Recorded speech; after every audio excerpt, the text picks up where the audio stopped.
Hai, kembali lagi di The House Channel. Di video gue kali ini, kita akan membahas alur cerita film yang berjudul Security yang dirilis pada tahun 2017. Film ini menceritakan tentang seorang mantan veteran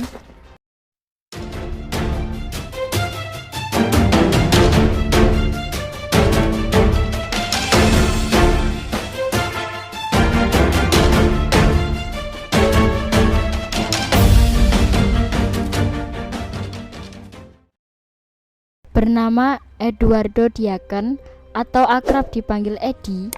Eddie adalah seorang mantan tentara. Film ini dimulai dari Eddie yang ingin mencari pekerjaan lewat biro. Eddie berkata, dia akan menerima pekerjaan apapun. Setelah sedikit berbincang, akhirnya Eddie mendapat pekerjaan sebagai satpam di sebuah mall. Di lain tempat, diperlihatkan sekelompok polisi yang sepertinya sedang mengawal seorang anak perempuan yang bernama Jamie.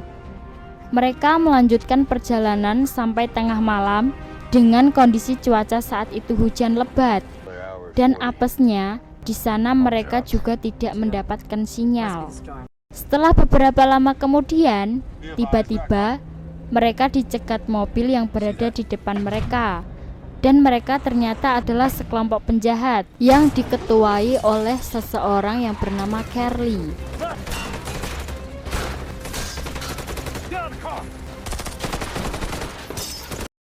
Polisi yang melihat keadaan tidak kondusif meminta Jamie untuk melarikan diri dan menemukan tempat yang aman.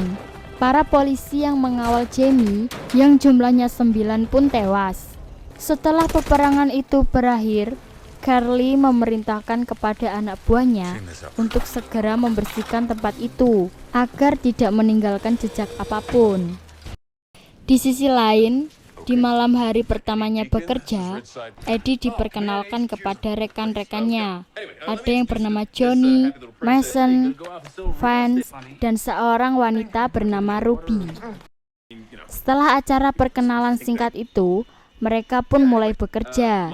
Eddie yang mengawasi mall sendirian sambil berkeliling, tiba-tiba semua lampu mati dan semuanya menjadi gelap. Saat melewati pintu utama, Eddie bertemu dengan seorang gadis bernama Jamie yang menggedor pintu utama dengan kencang. Juga menangis histeris membuat Eddie panik dan segera membukakan pintunya. Eddie pun membawa Jamie ke ruangan kontrol dan meletakkan Jamie di sana.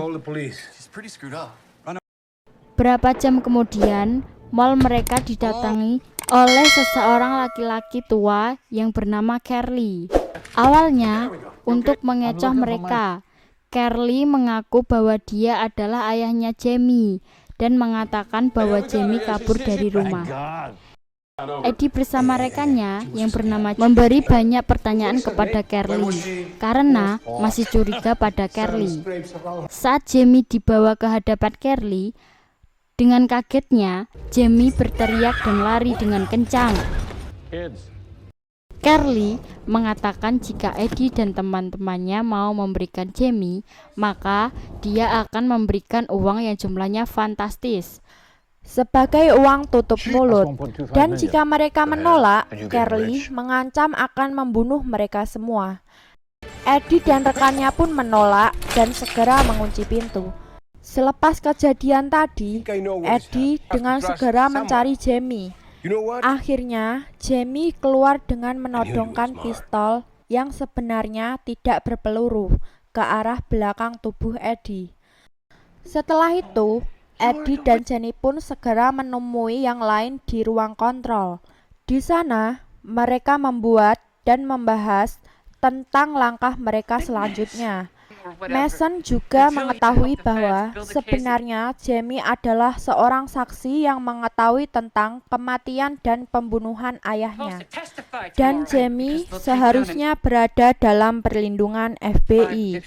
Sesudah mendapatkan kesepakatan, mereka pun menyembunyikan Jamie di gudang yang tempatnya cukup jauh dan terpencil. Mereka juga mengawasi apa saja yang dilakukan Charlie berserta anak buahnya. lewat CCTV. Charlie dan anak buahnya terus memeriksa entah itu mobil, halaman, dan lain-lain. Eddie diminta oleh para rekannya agar dia menjadi pemimpin. Mereka pun mulai menjalankan rencana agar bisa bertahan. Di sisi lain, Carly menyiapkan serangannya yang pertama, yaitu dengan menabrakkan mobil ke pintu utama dengan kencang. Dan Eddie membalas dengan cara membakar sofa dan dia jatuhkan sampai mengenai mobil itu. Dan boom! Tapi salah satu dari anak buah Carly berhasil memanjat dan segera menyerang Vance di tangga darurat. Vance yang kewalahan pun pasrah. Sebelum anak buah itu membacok Vance, tiba-tiba Ruby datang dari belakang dan memukul kepala anak buah Carly. Di lain tempat, Carly menyuruh anak buahnya untuk segera membersihkan tempat kejadian. Di sisi lain, karena Eddie dan teman-temannya tidak punya senjata yang cukup, membuat rencana yaitu membuat jebakan-jebakan dengan memanfaatkan barang yang ada dan diletakkan di tempat-tempat yang akan dilewati anak buah Carly. Mereka juga berbagi tugas dari Johnny. Dia bertugas mengirimkan sinyal ke SOS dan Johnny juga diperingatkan agar tidak sekalipun mendekati jendela. Di tempat lain, Jamie yang memang tidak bisa sendirian pun keluar dari ruangannya dan mencari Eddie. Eddie yang melihatnya kaget dan segera menyuruh Jamie untuk bersembunyi. Jamie yang kekeh tidak ingin pergi pun menawarkan bantuan kepada Eddie. Di sisi lain, Carly dan anak buahnya berhasil membobol pintu dan menyadap CCTV. Carly juga memerintahkan bahwa tidak ada yang boleh keluar dari mall itu hidup-hidup. Sedangkan Eddie bersama rekannya sudah siap di pos untuk menjalankan rencananya masing-masing. Untuk mengalihkan perhatian Carly, Jamie pun menuntun mobil remote-nya dan memberikan surat kepada Carly. Di surat itu tertulis bahwa Carly harus datang ke blok 47. Setelahnya, Carly menyuruh anak buahnya untuk datang dan menyerang blok 47. Carly memberitahukan kepada seluruh anak buahnya bahwa siapa yang dapat membunuh Jamie akan mendapatkan imbalan besar, $100.000. Di lain sisi, diperlihatkan dari sisi pos yang dijaga Ruby.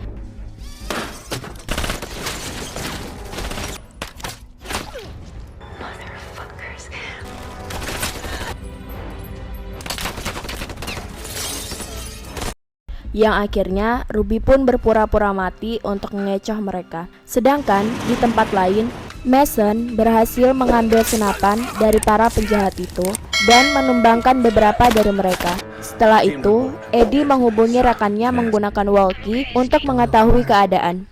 Eddie merasa lega karena rekan-rekannya masih bisa bertahan. Saat mobil polisi berpatroli, Carly memperingatkan kepada anak buahnya untuk tidak bergerak, sedangkan di sisi Eddie memberi perintah kepada Johnny untuk membuat tanda SOS. Dan sialnya, senter yang dibawa mati. Johnny dengan nekatnya membuka pintu utama, namun dia sudah tertembak oleh penembak jitu yang berada di luar. Eddie mengabarkan kepada rekannya bahwa Johnny telah tiada. Dan juga, sesudah itu, Eddie menyuruh Jamie untuk menggunakan mobil remote-nya agar menghitung berapa jumlah penjaga yang harus dilewati Eddie dan rekannya untuk sampai ke ruang mainan. Jamie mengatakan bahwa yang menjaga ruangan mainan itu hanya ada 5 penjaga. Eddie langsung bergegas untuk menyerang salah satu dari mereka dan mengambil pistolnya untuk membunuh penjaga yang lainnya.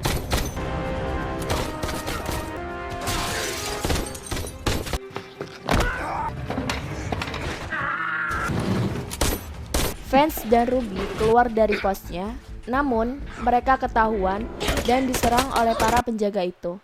Untuk melindungi Vance membuat Ruby tertembak. Dengan segera, Vance menggendong Ruby dan berlari untuk menyelamatkan Ruby. Sedangkan Eddie menghampiri Mason. Mason yang terkejut mengira kalau Eddie adalah anak buah Carly pun dengan asal langsung menembak, sampai Eddie mengeluarkan suara dan membuat Mason berhenti.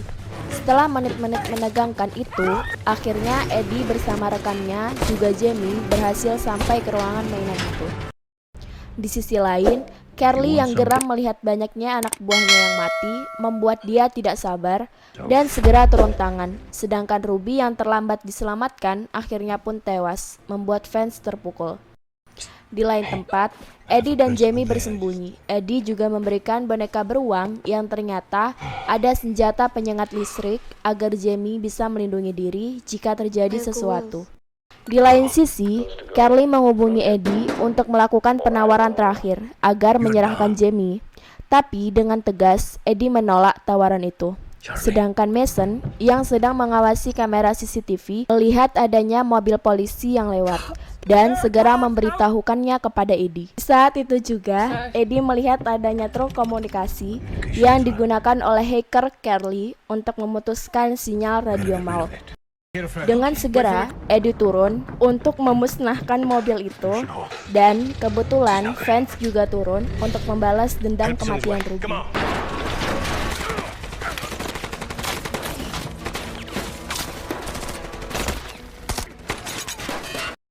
Di bawah, Eddie melihat mobil FBI pun segera mengangkat tangan. FBI itu bertanya tentang keberadaan Jamie. Sedangkan Vance yang kehabisan peluru pun menyerang anak buah Carly menggunakan obor botol sehingga menyebabkan kebakaran di mall itu. Vance yang kewalahan pun segera menghubungi Eddie bahwa dia membutuhkan bantuan. Tetapi Eddie tidak bisa menanggapinya karena Eddie sendiri sedang dipojokkan oleh agen FBI itu.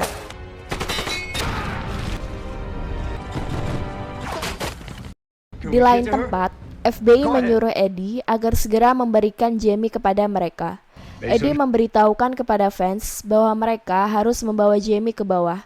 Vance siap menjadi tameng untuk melindungi Jamie dan Mason agar sampai ke FBI yang membuat Vance berkali-kali tertembak dan tewas di tempat. Eddie yang sedang melihat para FBI itu dan melihat adanya lambang tato yang ada di leher para FBI itu, Eddie mencoba menghubungi Jamie. Remember.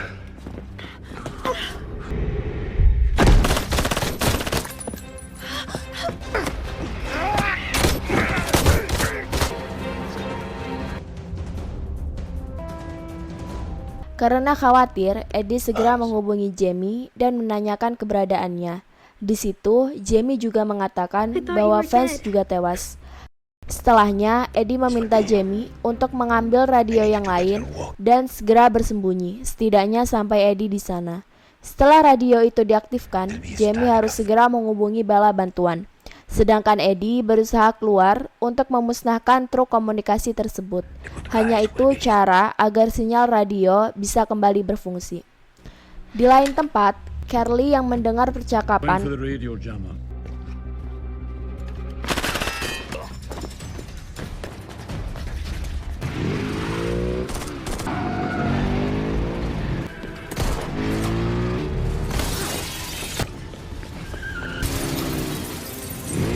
Di sisi lain, Carly yang menemukan lokasi Jamie pun segera melakukan bujukan agar Jamie tergiur dan keluar dari tempat persembunyiannya. Sedangkan anak buah Charlie yang berhasil menghentikan Eddie, terjadilah perang antara mereka berdua.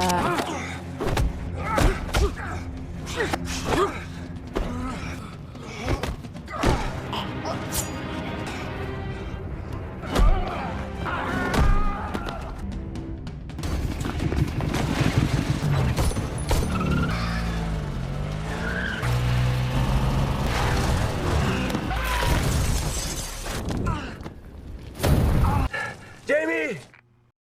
Akhirnya, sinyal radio kembali aktif. Nice to meet you, Betty.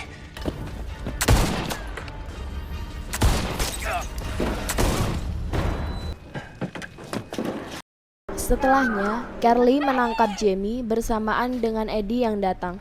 Carly yang melihat Eddie pun mencoba melakukan penawaran lagi dengan mengatakan bahwa tawarannya akan menguntungkan kedua belah pihak. Tapi Eddie tidak peduli, dia tetap menolak. You know how he works.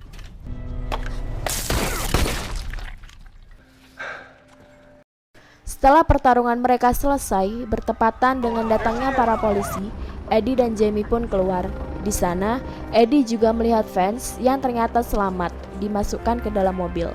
Keesokan paginya, Jamie menjenguk Eddie di rumah sakit dan mengucapkan banyak terima kasih kepada Eddie karena mau membantunya. Kemudian, Jamie pun keluar karena pamannya telah menjemputnya. Di ending film, Eddie pun akhirnya bertemu kembali dengan istri dan anak perempuannya seperti yang diminta oleh Jamie.